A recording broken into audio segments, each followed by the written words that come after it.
2 मिनेटभित्र राख्नु होला।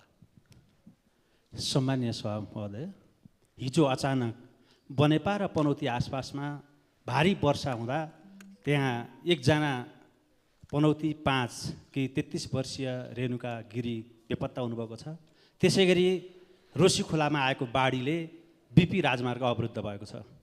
आज हजारौं यात्रुहरू अलपत्र छन्।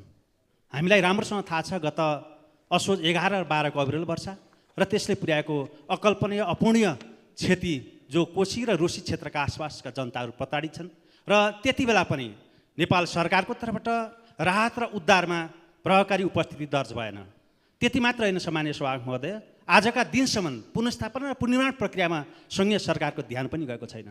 हामीले पटक पटक भनेका थियौँ कि कोशी र रोशी क्षेत्रका जनताहरू जो हजारौं घरहरू बगाइएका छन्, पुरिएका छन्, दर्जनौं मान्छेको क्षति भएको छ, जो अपूर्णीय जनधनको क्षति छ, त्यसलाई अब क्षति हुन नदिनको निम्ति हामीले प्रभावकारी उपायहरू अपनाउनु पर्छ भनेर हामीले पटक पटक सम्मानित सदनबाट पनि कुरा उठाएका थियौँ। ती विषयमा कहीँ पनि विषयवस्तु उठाउनु भएका छैनन्। हामीलाई राम्रोसँग थाहा छ विपद व्यवस्थापन कोषमा 7 अरब पैसा छ। त्यो पैसाले कमसेकम यो विपदमा परेका चाहिँ बस्तीहरूलाई हामीले नियन्त्रण कमसेकम बचाउनु पर्छ भनेर पटक पटक हामीले प्रयत्न गऱ्यौँ, अनुरोध गऱ्यौँ, त्यो सुनिएको छैन।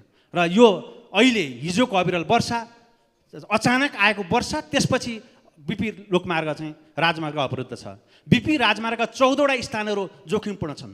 14 वटा स्थानमा 14 ठाउँमै हामीले स्काई भेटरहरू राख्ने र तत्काल चाहिँ अवरुद्ध हुने बित्तिकै खोल्नको निम्ति तयारी गऱ्यो भने मात्र हामीले त्यो सडक सुचारू गर्न सकिन्छ। त्यस कारणले गर्दा बर्खायाममा सहज ढङ्गले सञ्चालन हुनको निम्ति आवश्यक पर्ने चाहिँ अब तयारी गर्न, बजेट व्यवस्थापन गर्न, विपद कोष मार्फत बजेट व्यवस्थापन गर्न सम्मानित सदन मार्फत म नेपाल सरकारलाई हार्दिक अनुरोध गर्छु। त्यसै गरी रोशी र कोशी खोला खहरे नियन्त्रण नगर्ने हो भने हामीले विगतमा जति जोखिम उठायौँ, जति हामीले क्षति बेहोर्यौँ, त्योभन्दा अझ बढी क्षति बेहोर्नु पर्ने परिस्थिति सिर्जना भएको छ। त्यस कारणले तत्काल बजेट व्यवस्थापन गरी ती जोखिमपूर्ण ठाउँमा कोशी, रोशी, खहरे खोला नियन्त्रण गरेर थप क्षति हुनबाट बचाउनको निम्ति